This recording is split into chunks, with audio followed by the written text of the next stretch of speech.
Hi and welcome to the channel. Today I'm going to be showing you how to create this resume in Microsoft Word, but the difference with this one is that it is ATS-safe formatting. Now what that means is lots of companies and software companies use something called Applicant Tracking System, and this is used to scan resumes before any human ever sees them. So it reads the text in your document, it pulls out details such as your name, job titles, dates, etc. And it often ranks or filters candidates based on those keyword matches before any recruiter looks at anything. So what I'm going to show you today is how to build that resume so the software can actually read it correctly rather than something that looks good to a human, but actually it confuses the software. So let's open a new document. So this is a normal A4 page. And what we're going to do first is just increase those margins. So we've got a little bit more room on the page. So go to Layout and go to Margins, click on the drop down and select Narrow. So in fact we're going to make the margin smaller, but we're going to create more space on the page. Then I'm going to go up to the Home tab and I'm going to left align my cursor. Yours might already be left aligned, so I've got mine over here. And then I'm just going to insert some text, naming a name, and then select the text, go up to the Home tab, and you can use this increase font size tool here to increase your font size. And then I'm going to click on the drop down of the fonts. So I'm going to choose this one here, Calibri, and that's because apparently it's very good for the software. Then I'm just going to increase that font size a little bit more. I'm going to have a look at see what that looks like in bold. It might be a little bit too much. Let's just reduce the size, or I can go in here and just select 40. Then press the return key. Now something to understand, when you press the return key, you're going to get the same font size here. You can see the cursor's quite big. So what I can do is I can use these font sizes to reduce or increase gaps between my lines and sentences. So if I go to font size 5, you see my cursor is now tiny at the top here. Then I'm going to press the return key again, and then I can increase the font size, let's say to 14. Then I'm going to insert some more text. So I've just pasted this in, and then this is actually font size 16. I'm going to go down to the next line, place in some more text. Then I'm going to use the tab key, and then I'm going to tab across 3 times, and then I'm going to insert an email. Press the return key, insert a LinkedIn site. Press the return key again 3 times so we're nice and lined up, and then you can just pop in an address. Now by using the tab key we're creating some nice alignment, but we've also got these on bold for some reason, so I'm just going to take that off bold, and I am going to put a small gap between this line and the details here. That gap's a little bit too big and we're on font size 16, so let's just reduce that down to 5. And now we've got a much nicer gap up here. What I can also do to add a little bit of interest is to select this text, go to font color up here, and I can just change the font color and just add that little bit of interest there. You don't have to do it, but that is purely a choice thing. Now the next thing was going to put 2 columns in. And the reason for that is because we can get a little bit more information in. But in order to do that and keep this as 1 column here, we're going to have to insert a section break, which is really easy to do. Just go to Layout, go to Breaks, click on the drop down and select Section Break, but click Continuous so that that section break continues on the page. Now once you've done that, you won't be able to see it, but if you go to the Home tab, go to this icon here, and you can see we've got all of our formatting marks, so all the return keys, all the tab keys here with the arrows, and you can see this element here called Section Break. So you can see we've got all the formatting marks in here. Those are the return keys, these are our tab keys, and you can see at the end here we've got section break. So now this top section here is treated as totally separate from what we do from here on. So that's why if I press this 3 times, 3 tab keys, then what I need to do is go back up to Layout, go to Columns, click on the drop down, and then select my columns. You can have equal columns, 3 columns, left larger column, or a right larger column. I'm going to have a larger column on my right. And once I've done that, the only difference you'll see if you can see your rulers is you've got this grey section up here. If you can't see your rulers, go to View, click Rulers, and then you'll be able to see your ruler at the top here. This just identifies where the center of your column is. So next we're going to put in some more text. Then we're going to increase the size of it. Then press the return key twice. And once again, we've got large gaps here. And if we do insert some more text here, it's going to be font size 16. So let's reduce that down to font size 12. If you need to select one of the final return key signs, just press your control key on your keyboard. Just press the command key on your keyboard and select it. That's how you can highlight it. And then we'll just do one more and then add in some more text. So you can see I've inserted this text. Let's just take off the formatting marks. This is just some temporary text. So what I am going to do is select it all and then make sure we're on Calibri and we are on font size 12. Once we've done that, we're going to press enter a couple of times and then put in our next section. Then press the return key twice, go back up to this title, go up to font size and click font size 16. Go back to here and insert some more text. So what we've got so far is we've got your introduction, current role, your contact information, a summary here. You can look these up online about what's ideal to put in this summary section that's very applicable to yourselves. And then of course you've got your experience, your previous job experience and employment history. Then we're going to move on to the next row. So you can see my cursor's at the bottom here. We're going to press return until we're up at the top here. And then we're going to continue to press that until our cursor is lined up with this one, just making everything really aesthetically pleasing and aligned. So in for our next bit of text, press the return key twice and then go back up to skills, highlight it and change that again to 16 and insert the rest of your text. So this time we've just put down all of your skills, and to put these into bullet points is really easy. If I just delete this one here, to put bullet points in, just go to the Home tab, go along to this icon, click on the drop down, and you've got a number of different bullet points that you can choose from. You can also define your own bullet point if you want to, but I've just selected this one at the top here.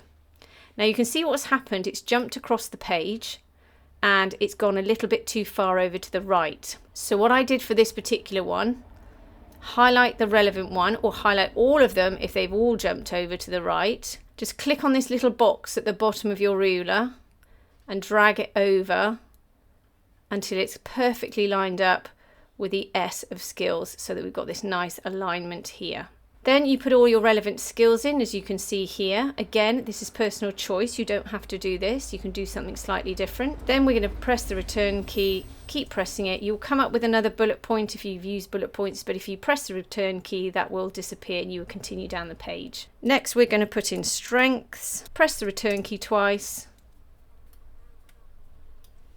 Again, up to font size 16. Once again, we'll insert some text. Again, you can borrow this, you can use whatever you like. I'm just going to make sure that all that's font size 12. It is. Now I've got to get an extra little section at the bottom here, but you can see I can't quite fit it in. So I'm going to show you how you can slightly alter your resume so that you can get all the relevant information in that you want. Then we're going to put some lines in to make it look a bit nicer. So up to the top here, you can see this arrow here to say move column, click. I'm just going to move everything over to the left. I can move this up, so if I put my cursor at the top here, I can press the return key, move everything up slightly. And then over here, you can see skills is misaligned. It's gone down the page, so I can just use my return key to move that up. Now you can see skills doesn't quite line up, so we're going to come back to that at the end, and I'll show you some of the mistakes that can be made to make sure that they're all aligned perfectly. So I'm going to come back down here at the bottom, press the return key again, put in additional info, press the return key twice, highlight this text, again, go to 16, and then pop in your extra info, and I'm just going to paste that in. Now automatically here you can see we've gone on to the next page, so we're going to make a few different alterations. So the first one we can do is this space here. We can reduce the size, so it's currently font size 12. We can go to font size 8 and perhaps go to font size 5 and do the same with this one up here, up to font size 5.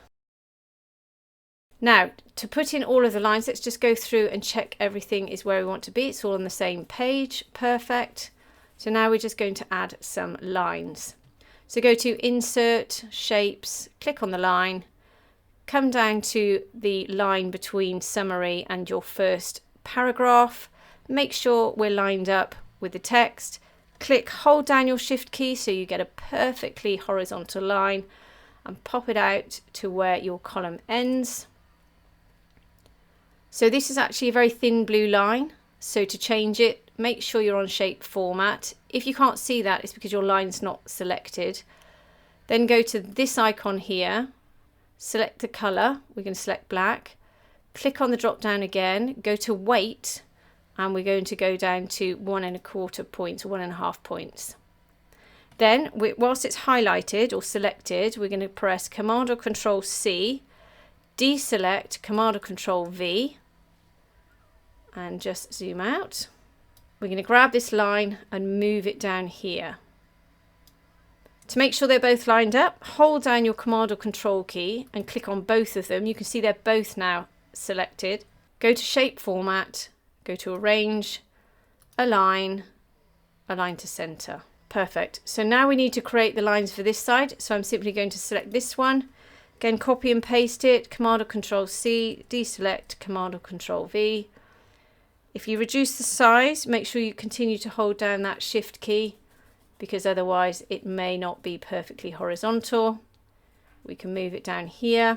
Then we can copy and paste this one. I'm going to paste this twice because we've got 2 more headings. So I'm going to select this one and I'm going to line it up using my arrow keys.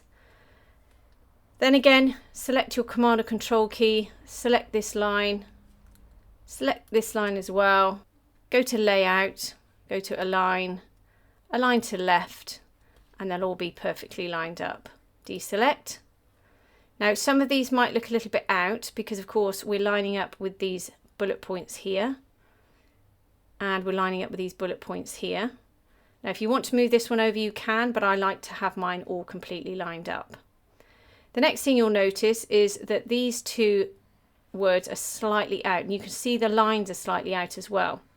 So what we need to do is figure out why they're slightly out. So let's go back up to the Home tab, go to the formatting marks and figure out why. Now immediately I can see that these return marks here are smaller than these return marks here. So what we need to do is try to select one of them, go to 14, select 12. You can see that one's reduced, and then Command or Control, let's get rid of this blue mark, Command or Control, select that one and go to 12. Skills has moved up because we've made a bit of extra space on this column. So take your cursor over to the other side and press return, and you can see they're both now perfectly lined up. Now you can zoom out. Perfect. So this looks great, really aesthetically pleasing. If you've got any other adjustments to make, you can make the space between these 2 a little bit smaller. Then if you want to move everything down, once again, you can just use your return keys to move everything down, so it's beautifully spaced. Just as a bonus tip, if you do decide you want to put a photograph in here, you can go to Insert, Picture. You can select a picture from File. I'm actually going to use a stock image.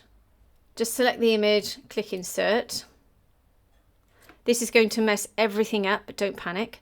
First thing you need to do is make sure it's selected, go to Wrap Text and select in front of text. Then we can move it to the top. Now you can have a square image if you want to, but if you want this to be round, you're going to have to crop it first into a square. So make sure it's selected, go to the crop tool here, click on the drop down, select aspect ratio and select 1:1 square. Pop the image where you want it to be. If you need to reduce the size of it, that's fine, but make sure you hold the Shift key down whilst you're reducing the size. Otherwise, the square will turn into a rectangle. Press Enter. Then go back up to Crop, select Crop to Shape and select Circle. If you don't crop it to a square first, when you crop it to a circle, it will make an oval and not a square. Perfect. Now if you have a white background and you can't quite see the circle, what you can do is put an outline or a shadow on it. So select it, go to Format Pane, go to this icon here, click on shadow, click on the drop down, and let's choose, depending on the white, where the white is, click this one here, and you can see we've got a shadow. You can blur them, you can make them bigger or smaller, change the angle, the distance. If the shadow doesn't suit you, you can take it off by selecting no shadow. You can go to the bucket icon, you can go to line and select solid line, and there you'll have a solid line around your image. Make sure the image has got some sort of alignment, hopefully between the middle of the text, and then just zoom out and check you're happy with the overall view of your resume. So now you can save this as a PDF file, or you can save it as a Word document. It's completely up to you. But I hope that's helped you today. If it has, please like and subscribe, and have a great day.